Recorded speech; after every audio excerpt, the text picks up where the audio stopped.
Olá, meus queridos alunos do sexto ano, sou a professora Silvia, da disciplina de História. Hoje iremos dar continuidade ao assunto da aula anterior, que foi sobre a Roma Antiga. Hoje iremos abordar a Roma Imperial. Coloquei para vocês aí uma foto de um aqueduto, um local onde era distribuído águas para cidades e vilas na Roma Antiga. A Roma Imperial. O primeiro imperador romano, Otávio, recebeu o título de Augusto, que significa magnífico. Otávio Augusto concentrou todos os seus poderes em suas mãos. As instituições republicanas continuaram existindo, mas o imperador tinha o poder de vetar leis, de nomear magistrados e de comandar exército. Seu governo durou cerca de 40 anos, período marcado pela Pax Romana, onde iremos conhecer um pouco o que significa.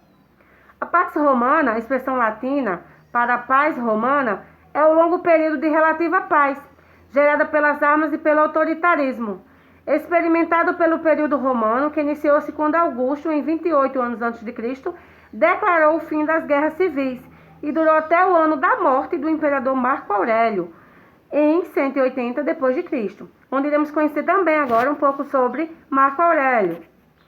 Marco Aurélio foi imperador romano entre os anos de 161 e 180.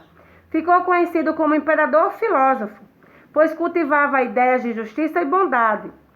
César Marco Aurélio Antonino, seu nome completo, nasceu em Roma, na Itália, em abril de 121. Ele era de uma família de grande prestígio e influência. Seu avô paterno era cônsul e também prefeito de Roma.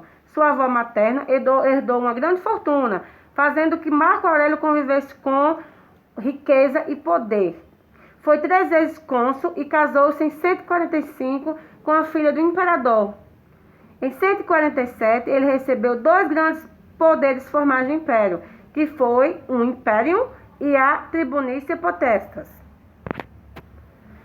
Império Romano, povos e culturas. O Império Romano incluía muitas regiões e muitos povos.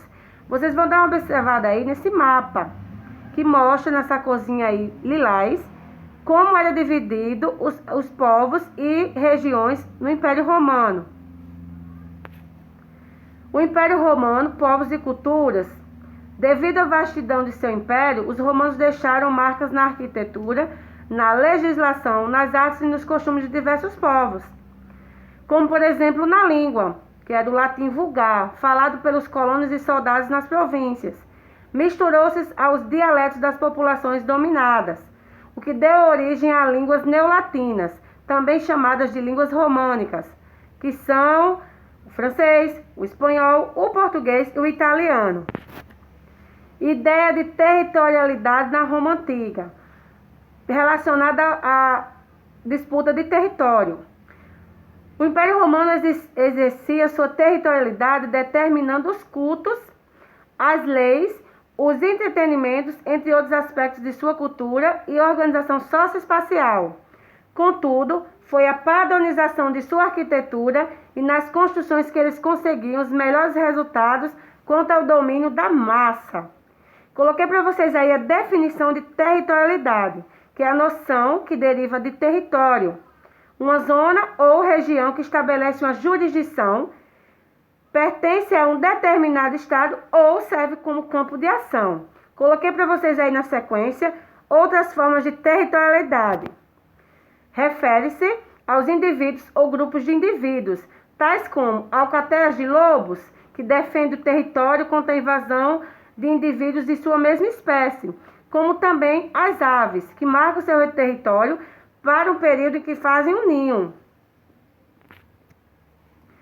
Uma coisa bem interessante também são as mulheres na Roma Antiga. Qual era o seu papel? Na sociedade romana, as mulheres ocupavam uma posição de maior dignidade. Quando casada, era uma verdadeira dona de casa. A mulher romana não permanecia reclusa em seus aposentos.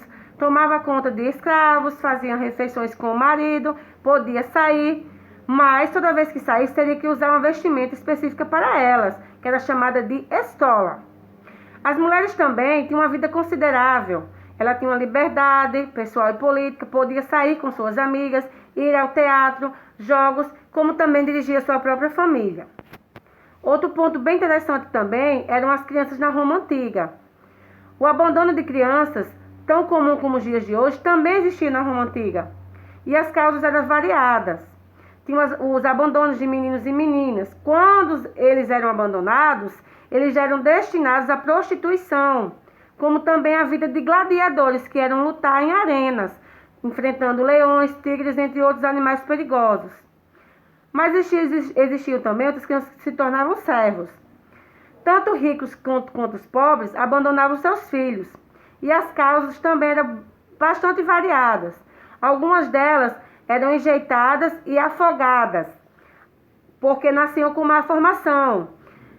Os pobres, por não terem condições de criar seus filhos, abandonavam, esperando que o benfeitor recolhesse o infeliz bebê, que é como eles chamavam os bebês abandonados. Os ricos também, eles também abandonavam devido a não ter a certeza da fidelidade de suas esposas, como também eles teriam ter a certeza em relação à distribuição de seus bens. Por isso que eles também abandonavam. Então tá aí, por fim, a continuidade do assunto da aula anterior sobre a Roma Antiga.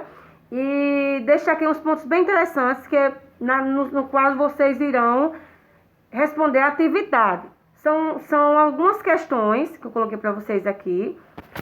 São 15 questões que vocês vão responder relacionadas ao assunto que eu falei para vocês agora.